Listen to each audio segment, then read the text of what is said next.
আসসালামু আলাইকুম ওয়া রাহমাতুল্লাহি ওয়া বারাকাতুহু। সুপ্রিয় দর্শক শ্রোতা, আজকে আমরা জানবো ঈদুল আজহার দিনের সুন্নত সমূহ, অর্থাৎ নবীজি সাল্লাল্লাহু আলাইহি ওয়াসাল্লাম ঈদুল আজহার দিনে কি করতেন, কি আমল করতেন, কিভাবে করতেন। ইনশাআল্লাহ আমরা বিস্তারিতভাবে জানার চেষ্টা করব। খুবই অল্প সময়ের মধ্যে জানবো ঈদুল আজহার দিনের সুন্নত সমূহ। ফজরের নামাজ জামাতের সাথে আদায় করার চেষ্টা করা, অবশ্যই জামাতের সাথে আদায় করা। 2 নম্বরে হচ্ছে ঈদগাহে যাওয়ার উদ্দেশ্যে নিজে গোসল করা, খুব সুন্দরভাবে গোসল করা। 3 নম্বরে হচ্ছে পরিষ্কার পরিচ্ছন্ন এবং সুন্দর পোশাক পরিধান করা। নিজের কাছে যতগুলো পোশাক আছে এর মধ্যে সবচেয়ে উত্তম, সবচেয়ে সুন্দর এবং সবচেয়ে মানানসই পোশাক কোনটা, সেই পোশাকটাই পরা।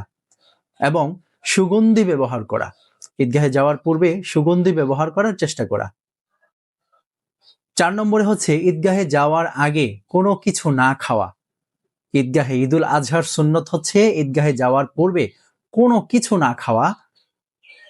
ঈদগাহ থেকে ফিরে এসে তারপর কোরবানি করে কোরবানির গরুর গোশত দিয়ে, গরু হোক সেটা ছাগল হোক যাই হোক, কোরবানির পশুর গোশত দিয়ে নিজের খাওয়াকে শুরু করা। এটা হচ্ছে নবীজি সাল্লাল্লাহু আলাইহি ওয়াসাল্লামের সুন্নত। 5 নম্বরে হচ্ছে বেশি বেশি তাকবীর পড়া। আল্লাহু আকবার, আল্লাহু আকবার, লা ইলাহা ইল্লাল্লাহু আল্লাহু আকবার, আল্লাহু আকবার ওয়ালিল্লাহিল হামদ। এই তাকবীর পুরুষগণ জোরে জোরে পড়বে এবং মহিলাগণ নিজের কানে শুনে এতটুকু জোরে পড়বে, অর্থাৎ আস্তে আস্তে পড়বে, কারণ মহিলাদের কণ্ঠ একটা সতর। 6 নম্বরে হচ্ছে ঈদগাহে যাওয়ার সময় কোনো রকমের যানবাহন ব্যবহার না করা, অর্থাৎ পায়ে হেঁটে ঈদগাহে যাওয়ার চেষ্টা করা। 7 নম্বরে হচ্ছে এক রাস্তা দিয়ে ঈদগাহে যাওয়া এবং অন্য রাস্তা দিয়ে ঘুরে তারপরে বাড়ি আসা, সম্ভব হলে। যদি সম্ভব না হয়, যতটুকু সম্ভব হয়, যেই রাস্তায় সম্ভব হয় আপনি যতটুকু সম্ভব ঘুরে ফিরে আসবেন ইনশাআল্লাহ। অর্থাৎ এক রাস্তা দিয়ে প্রবেশ করবেন ঈদগাহে, অন্য রাস্তা দিয়ে বের হওয়ার চেষ্টা করবেন। 8 নম্বর সুন্নত হচ্ছে ঈদের নামাজ আদায় করা, মনোযোগ ও খুশির সাথে ঈদের নামাজ আদায় করা, খুবই মনোযোগ দিয়ে এবং খুশির সাথে, খুশি প্রকাশ করে ঈদের নামাজ আদায় করা। 9 নম্বরে হচ্ছে অবশ্যই অবশ্যই খুতবা শোনা। ঈদের নামাজ পড়ার পর যে খুতবা দেওয়া হয় সেই খুতবা শোনা ওয়াজিব, এটা আপনাকে শুনতে হবে, না শুনলে আপনি গুনাহগার হবেন। আর খুতবা মনোযোগ সহকারে শুনবেন, খুতবার সময় কোনো ধরনের কোনো কথাবার্তা বলবেন না। যদি বলেন আপনি ওয়াজিব তরক করার গুনাহ আপনার হবে। 10 নম্বরে হচ্ছে মুসলিমদেরকে শুভেচ্ছা জানানো, বলা ঈদ মুবারক, তাকাব্বালাল্লাহু মিন্না ওয়া মিনকুম, ঈদ মুবারক, ঈদ মুবারক। যার সাথে যেভাবে খুশি প্রকাশ করা যায়, অন্তত তাকাব্বালাল্লাহু মিন্না ওয়া মিনকুম এই দোয়াটা পড়া। এর অর্থ হচ্ছে আল্লাহ পাক আমাদের নেক আমল এবং তোমাদের নেক আমলকে কবুল করেন। সুবহানাল্লাহ। 11 নম্বর সুন্নত হচ্ছে কোরবানি করা।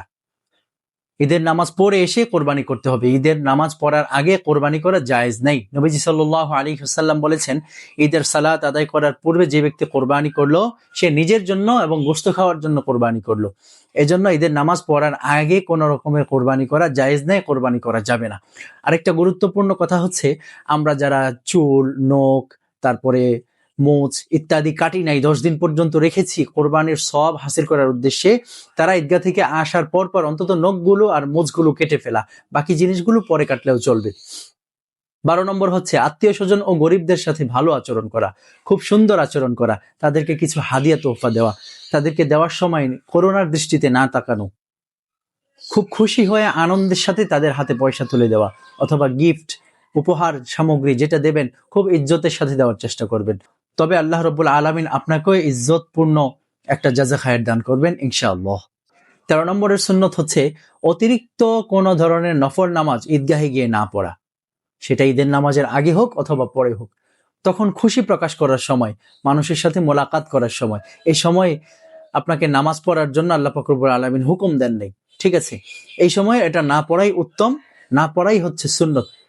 নবীজি সাল্লাল্লাহু আলাইহি ওয়াসাল্লাম এই সময় নামাজ পড়তেন না, ঠিক আছে ইনশাআল্লাহ? তো আমরা ইনশাআল্লাহ এই 13টা সুন্নতের উপরে আমল করার চেষ্টা করব। যদি কিছু বাদ পড়ে থাকে সেগুলো খুঁটে খুঁজে খুঁজে ইনশাআল্লাহ অবশ্যই সবগুলো আমল করব। এবং বিশেষ বিশেষ গুরুত্বপূর্ণ একটা কথা হচ্ছে, কোরবানির ঈদের দিন অনেকেরই নামাজ কাজা হয়ে যায়, অনেকেরই নামাজ বাদ পড়ে যায়, বিশেষভাবে জোহরের নামাজটা অনেকের বাদ পড়ে যায়। দেখুন, নামাজ পড়া হচ্ছে ফরজ আপনার উপরে, এটা সবসময় খেয়াল রাখবেন। নামাজ যেন কোনোভাবে বাদ না যায়। আপনার হালকা রক্ত লাগছে, তারপর কোরবানির পশুর অনেক ছিটাফোটা লাগছে, আপনি কাপড়গুলো পরিবর্তন করে তারপরে নামাজটা পড়ে ফেলেন ইনশাআল্লাহ। আল্লাহ রাব্বুল আলামিন আপনাকে উত্তম থেকে উত্তম জাযা খায়ের দান করেন, ঈদের এই সুন্নতগুলোর উপরে আমল করার তৌফিক দান করেন। আমিন। আসসালামু আলাইকুম ওয়া রাহমাতুল্লাহি ওয়া বারাকাতুহু।